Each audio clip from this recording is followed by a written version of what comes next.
Amizay vaovao ny finoana azy dia ho tanterana ny sivy ka hatramin'ny 13 aogositra ho avy izao eny Imeritsiatosika ny lasy lehibe antsoina hoe Anjory Bevata izay karakarainy sampana Mpianjory diosèzy katolika 12 manerana ny nosy no andrasana mandritra ity lasy lehibe ity.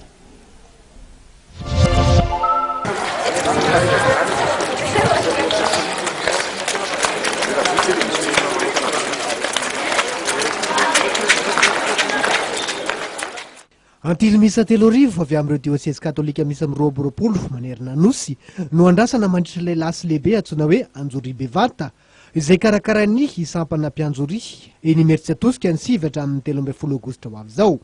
Io ny fantatra nandritra ny fivoriana izay antotsain'ny Antily Madagasikara tetsy amin'ny karanaty azy isotry omaly.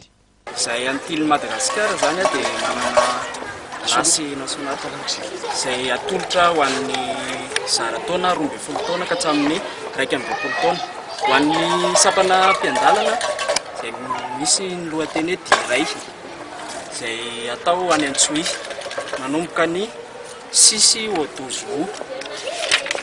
andraisan'ny tanora 17 taona ka hatramin'ny 13 taona anjara. Dia misy koa ny sampana mpamakilay mitondra ny lohateny hoe Naturaine izay andraisan'ny tanora 17 ka hatramin'ny 17 taona anjara. Dia ho anay reto moa Anjory Bevata izay atao eny Imeritsiatosika na Ambohidranodranomamy commune Tongona izay atao ny 9 au 13 août izy io.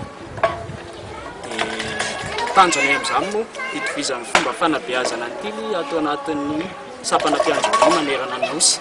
Fotoana ahafahana mampisongadina ny maha-katolika, ny maha-malagasy ary ny maha-Antily ihany koa ireo hetsika voalazany chef le maitso reto.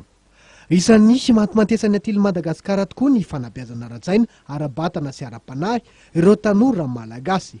Ny antso ireo mahalala-tanana sy mpiara-piombonanto karak'izany ny Antilyn'ny Madagasikara mba hitondra ny anjara birikina amin'ny fahombiazan'izao lasy lehibe izay ho karakaraina zao.